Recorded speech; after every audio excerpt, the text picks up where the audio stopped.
Hi guys, welcome back to my channel. Thank you so much for clicking on today's video. If this is your first time coming across my channel, then hi. My name is Marissa Wight, and on Wednesdays we get weird and I do videos on all things strange and unusual. So if that is something that you are interested in, then you've definitely come to the right place.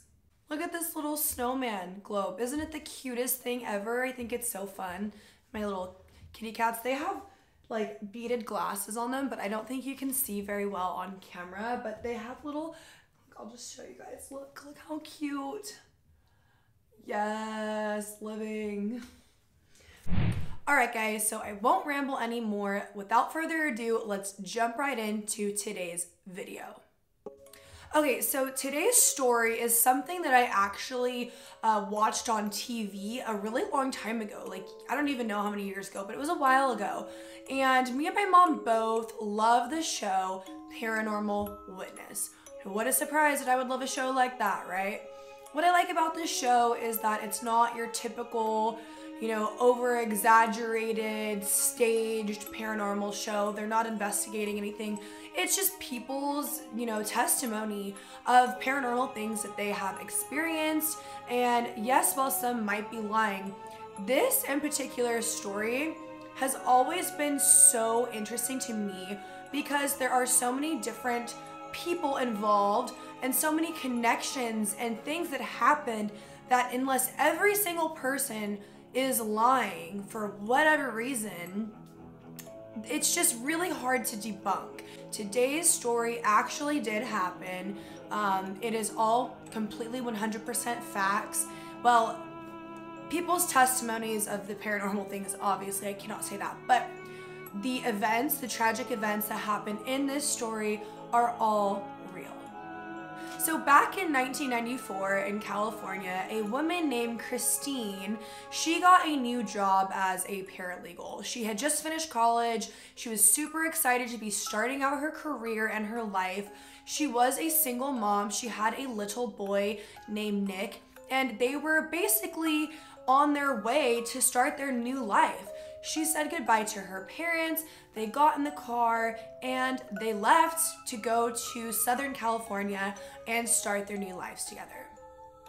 To give you a little bit of a backstory on Christene, it was said by basically everyone that knew her that she was a very determined, positive, loving woman, and she was just the best mom. She loved her son so much, and her whole entire world revolved around her little boy. Now, Christene had a pair of very loving parents, and it was really hard for them to say goodbye to their daughter. Throughout the show, The Paranormal Witness, throughout this episode, the father, Dave is his name, is the one who's pretty much talking 95% of the time, sharing the story. And you can just see it in this man's eyes that he really loved his daughter. This story was really hard for him to talk about. Half the time there was tears in his eyes, and this episode was a tearjerker for sure. So before Chris leaves, she tells her parents, I will call you guys in a couple of days. Now, this is the 90s and they didn't have a cell phone, so that was normal. It was normal for people to go a couple days without hearing from their loved ones, and so that's why it wasn't strange to them when a few days had gone by and they hadn't heard from Christene at all. So 3 days had passed, and finally Dave, Chris's father, gets a call in the middle of the night from one of Chris's friends, and she's really frantic and she's telling him that Christene never showed up. And the dad, of course, was shocked by this, and immediately they notified authorities. Basically, the authorities told them that it's only been 48 hours. I actually don't even think it had been 48 hours just yet, and that she was a grown woman and they couldn't really, do anything about it just yet, and that there was so many possibilities. She could have stopped along the way, they could have had car trouble and had to take a detour. There could have been endless possibilities of why she didn't show up. And again, because this was before people really had cell phones, the police weren't overly concerned about this situation, and unfortunately they kind of just brushed it off as another typical missing person case where they thought for sure Chris and Nick would both turn up soon. The area that she was said to be driving through, they suspected that maybe she got into an accident or ran into some foul play. It was crossing through the mountains on Highway 50. So the El Dorado County Sheriff's Office were the ones who were put on this case because that was the area that she was passing through. And there was a deputy, his name was Rich. I don't remember his last name, but Deputy Rich, he was the one that was on this case, and he was notified that there was a woman missing. She was traveling through Highway 50 in this area, having to cross these sketchy, windy mountain roads.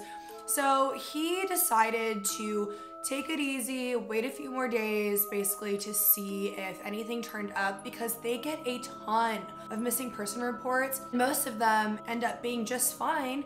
People just are quick to call and say, this person, I haven't heard from them in a few days. And he did notify the rest of the officers that there was a woman and her son that were reported missing, but they weren't, like I said, overly concerned about the situation just yet. Okay, so this is where the story gets interesting. There was a woman named Deborah Hoyt, and her husband were up in Sacramento, California, and they were visiting some friends. She wakes up in the middle of the night, and she says that there was just some type of feeling. She just felt like she needed to leave immediately. She had really, really bad anxiety, a pit in her stomach, and she was quoted saying that she felt like something was pulling her up the mountain. Like she just had to go. Didn't know why. It kind of weirded out her husband. She woke him up and said, we need to go now. And this was at 2 a.m. And she just had this overwhelming urge to get in the car and book it home. So they get in the car, they drive home, and she had mentioned that she hates driving through Highway 50 in this area through Placerville because it's so dark and these mountain roads are super windy and dangerous, and it happens a lot. People will fall asleep, or a deer will run out, or they'll just veer off the road. So she really didn't like traveling the mountain at night. Her anxiety was super high, she was on high alert, and she had her eyes peeled. Now, as they're passing through this bend, this curvy, turn in the mountain, I believe it's called Beyond Bend is what they call it on the highway. They're going to make the turn, and she starts to see this blackish, whitish figure. That is how she describes it, off in the distance. So she's trying to focus in on it, and the closer that they get, the more she can see that it's starting to look like a person. They eventually get close enough, and she sees a woman naked lying on the side of the highway, just lying there. Of course, she starts freaking out and telling her husband what she saw, and the husband wants to turn the car around and go back and help this woman. Now, Deborah Hoyt told him not to. She was being smart. I can't say that I blame her. She didn't know if it was some kind of a trap or ploy to get them to stop, or if someone was after her and they could take the car, hurt them, kill them. They didn't know, and you can never be too safe in a situation like that. So they did the right thing, in my opinion, by going to a ranger station and calling and reporting the incident. The officers show up, they make their report, they say, hey, this is what we saw, you guys need to go check it out. And the officer actually asked them, can you lead us back to exactly where you saw this woman, but stay about 200 yards back once we get there, so that we know that 200 yards ahead of your car is where you saw the woman, and we can check it out safely. So she says, sure. They go back to the Beyond Bend, and she leads them exactly where she found the woman. And the officers get out, they check everything out, and there is no sign of anybody, in the area. Most likely, if there was a woman there, they're assuming that she would be hurt because she's out there in the middle of the night, naked on a cold mountain highway. So they kind of say, she seems really genuine in what she saw, but there's just not anything here, and they just take note of it, and that was that. So Deborah Hoyt says that she just could not stop thinking about it. She went home, she would just cry and cry and cry, and she just continuously had this image of this naked woman in her mind, and she just couldn't put it aside. No matter what she did, she couldn't get it out of her head. It was like it was haunting her, and she just kept getting so emotional because she knew that there was just something wrong with the situation, and it made her sick that she just didn't know, and she felt so awful about it. So she just cried and cried, and it really, really, really stuck with her and burdened her. So after 4 days of Chris and her son Nick being missing, authorities finally take the situation seriously and they start a search. So they're looking everywhere. They are investigating, doing anything that they can to try to pinpoint where she went, where she could have stopped. And once they decide to kick this search into full gear, of course, the parents are completely distraught. They want to help. They want to start their own search party as well. They start going through the towns on the path that she would have taken and handing out flyers, talking to people in restaurants and gas stations, or anywhere you could think of that they may have stopped, and saying, hey, my daughter and her son are missing, have you seen them? And they just get absolutely nothing. So you have the parents that are looking for their daughter, you have the sheriff department who is trying to find Christene and her son Nick, and no one is having any luck. And this is on a Thursday. That night, a woman named Karen, which is actually Chris's aunt, and the father of Chris, it's his sister-in-law, so the mother's sister. I hope I didn't make that too confusing. But Chris's aunt calls Dave, the father and mother of Christene, and says, hey, I keep having this awful nightmare, and I keep seeing lights. There's just all these lights and trees, and then I see Nick, and he's just laying down, sleeping or unconscious, I can't tell. And then I keep seeing the number 16. I don't see Chris in the dream. I just see Nick and the number 16. And I just feel like something happened to them. I keep having this vision, and it's so vivid. And she was really upset about this. And apparently this woman, Karen, had premonitions before, and they had proven to be true.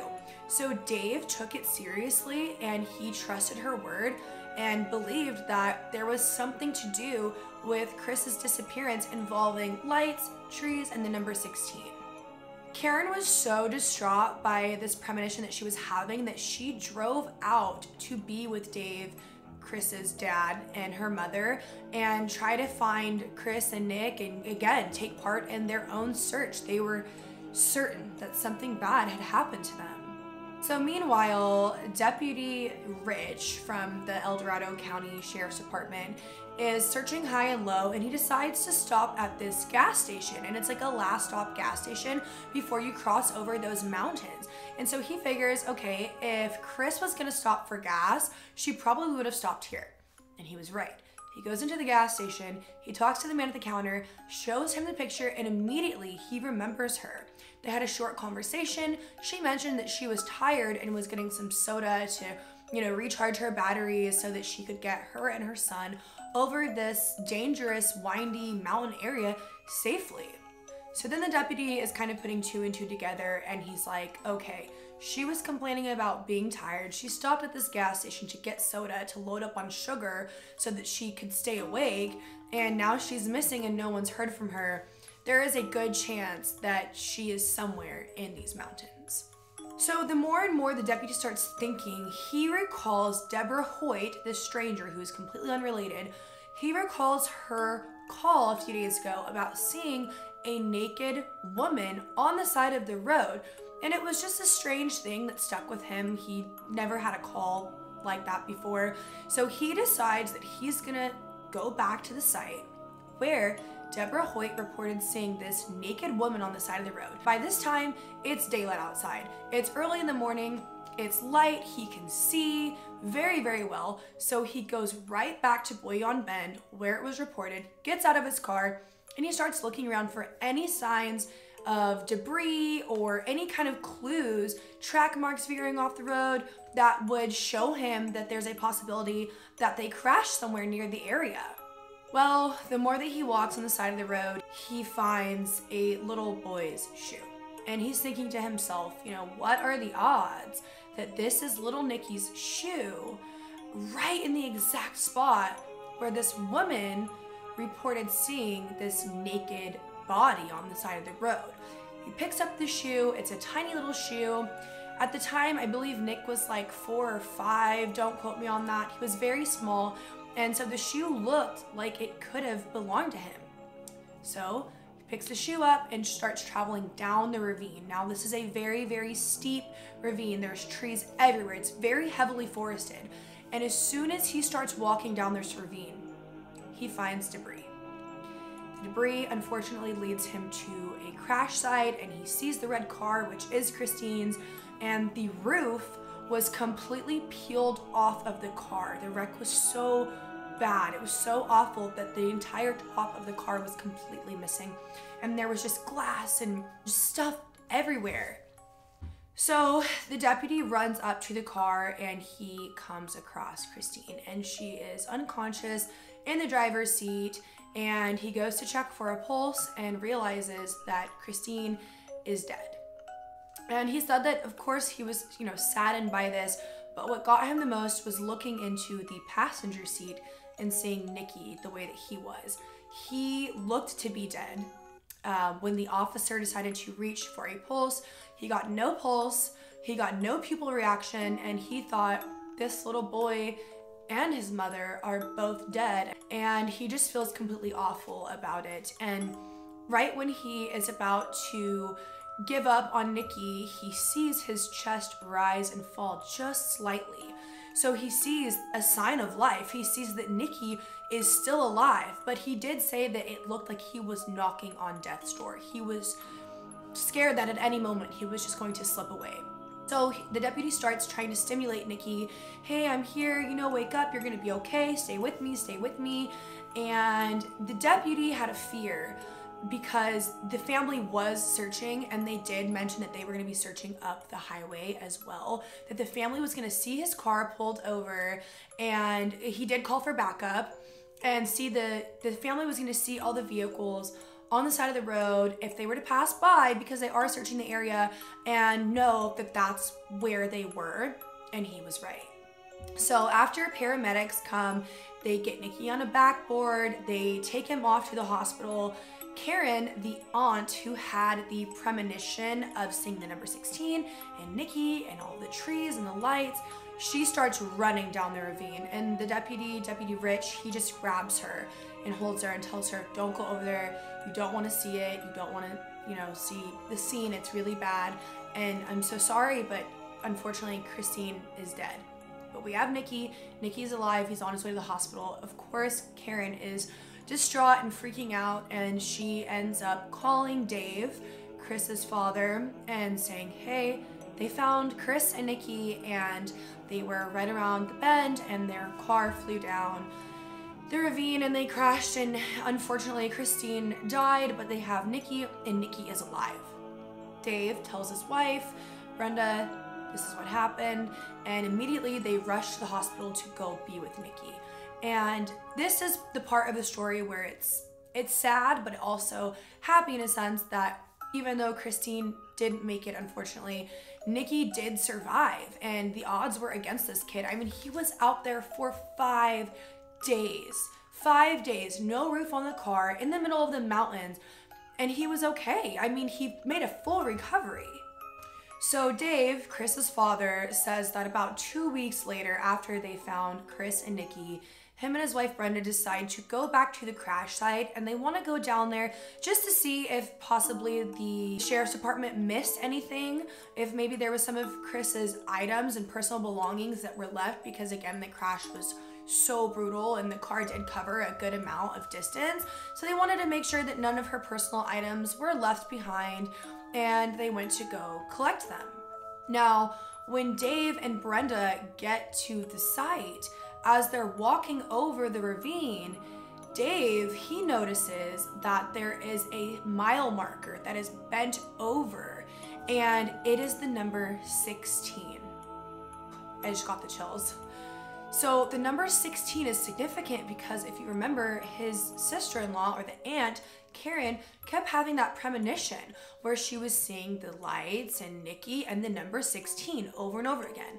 Well, there it was, right there where they veered off the road, the number 16. Now, the kid, Nick, he was older in this episode.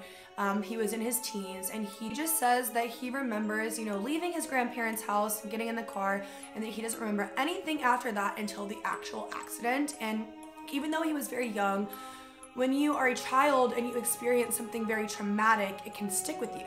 So he says that he vividly remembers flying off the road and them just hitting tree after tree after tree.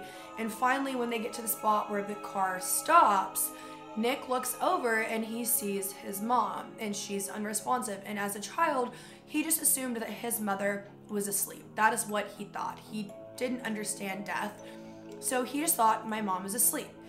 She never got up and walked off and took off her clothes. She stayed there the entire time. And later, it was reported by the coroners that she died on impact. She had been in that car dead for 5 days.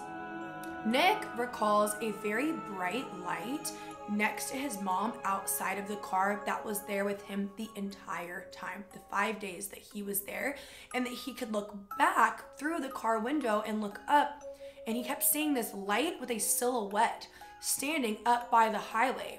And he said it didn't have any features or anything, but he could tell that it was a silhouette of what looked like a person. And so there was 2 different entity-like lights that were there, one next to his mom that stayed with him and one up at the top of the road. And he said that they both comforted him and made him feel safe. He believes that that was his mother's spirit or his guardian angel, maybe both, something of that nature that was there with him. And that's what kept him, you know, hanging on and not to feel as afraid and hopeless. And honestly, if you put everything together, okay, if you put the aunt's premonition with the number 16 and the dream that she was having, and then you have this complete stranger that's totally unrelated that reports seeing, you know, a body, a naked woman on the side of the road right at the crash site, what are the odds? So days later, after Chris and Nikki are found, Deborah Hoyt is watching the news with her mom, and she sees Christene and Nikki's face on the TV, and they're talking about how they found this missing mother and son and everything that had happened. And instantly, Deborah says, "That is the woman that I saw." So she claims that she saw Christene, but she didn't know at the time that it was Christene, or even know that there was a woman and her son missing. She had absolutely no idea. But now that she's seeing the picture on the news, she remembers clear as day, that is the face of the woman that I saw on the side of the road. So if you put all the pieces of this amazing but also tragic story together, it's almost as if Christene's spirit, in my opinion, was trying to save her son. She was never naked on the side of the road, and in my opinion, I think that that was her spirit trying to get somebody's attention that, hey, my son's down here and he needs to be saved. And the fact that the officer found Nikki's shoe right in the spot where she said the woman was lying makes me kind of think, okay, maybe she thought that if she laid there and got somebody's attention and they stopped, they would see the shoe and they would think, that's kind of weird. They would see the bent over sign, they would see the debris, they would have a reason to go down there and look and hopefully find Nikki. It's a crazy story, you guys, and this is one that I don't see why the parents or the aunt would lie or exaggerate anything as far as like the premonitions go involving their daughter's death. I mean, like I said, when you watch this episode, you can see how difficult it is for the father to talk about it. I mean, he is just so emotional and distraught still about losing his daughter, and the fact that he believes that his sister's premonition was true and that it had happened before, and then, you know, Deborah Hoyt seeing the spirit or the body on the side of the road, and all of these things connecting, all pointing in the direction of where Nikki was, and the fact that he was saved. You know, that is just so beautiful to me. The love that a mother has for her child should not be underestimated. I don't have any of my own, but I truly believe that that is something so powerful in and of itself. I mean, you hear mothers having their own intuitions and premonitions and things like that involving their children, and that's, to me, is just a sign of how truly powerful a mother's love is. And this mother's love was so great. It was literally beyond this world for her son, and she managed to lead the police and people to him, and he was saved. And even though Christene died, her little boy gets to live and grow up and have this memory of his mother loving him and caring for him so much that even in the afterlife, she was protecting him, and she did. She succeeded with that. So there you have it. That is the story. It is called Haunted Highway on the Paranormal Witness show. That's what the episode is called. I believe it's like the first or second episode of one of the earlier seasons. It is pretty old. But that has always just been so crazy to me that, you know, you have this deputy and this random woman and this family and all these different reports, and it's all leading to this one thing. And it's just, it's so hard to try to debunk that. And it's just a case that stuck with me when I first learned about it. And I just wanted to share that with you guys and maybe get your opinions on what you think the situation could have been. If you are skeptical and you do not believe that there's anything paranormal about this case, that a woman just drove off the road, died, and they happened to find her son, then that's totally fine. But for those of you that believe in the paranormal and the spiritual realm, this is something that is sad but also positive, and in a way reassuring that we are not alone even in our darkest moments. You know, it's so comforting to know that you could have a guardian angel or a positive spirit near you looking after you, something in another dimension or after their own death. It's just, I don't know, I thought it was a pretty beautiful story, if I do say so myself. Have you guys heard about this story? I'm sure a lot of people have, because it is on a show. It is a more popular story. Let me know what you guys think down below in the comments. And if you did enjoy this video and you made it to the end, know how much I appreciate you. And if you could please like it, it would mean the world to me. It truly does help me out a lot. If you're not already subscribed to my channel, I would highly recommend that you do so if you do enjoy my content, and make sure you hit the little notification bell. That way you know every time I upload, and so you never have to miss one of my videos. With that being said, I did want to give you guys a little bit of an insight on what my plans are for this channel. Obviously, I've only been doing this for like 2 months now. I'm still kind of getting the hang of things and learning every single day. Every time I film, I learn more. Every time I edit, I learn more. As far as equipment and gear goes, I'm still working my way up the ladder with that too, and I'm having such a great time. So if you are one of my faithful subscribers that have been giving me words of encouragement and positivity, just know how much I truly, truly do value and appreciate you. I cannot say that enough. Every single person that subscribes to my channel, I appreciate you. I am very passionate about these kinds of topics, and that's why I decided to share them on Wednesdays. But I do want to start creating more content on my channel that is not just paranormal focused. I did do a Halloween decorate with me video back in October. I don't know if any of my Weird Wednesday viewers watched it, but I'm also going to be doing another one for Christmas. I have my house almost fully decorated, and I did do a little bit of vlogging with Nate, my boyfriend, and when we went and got a Christmas tree and we're shopping for decorations, and I want to start sharing more things like that on my channel as well. And if you are interested in that type of content, then definitely keep your eyes out for that, because I don't want my channel to just be one specific thing. However, it is hard for me to create content. I do work full time. I do have a lot going on, so more than one video a week is difficult, but I'm gonna try my best to make it happen for you guys. So keep your eyes peeled for more content, because it's gonna be coming. As always, thank you guys so much for taking the time out of your day to watch my video, and I will see you guys on the next one. Bye.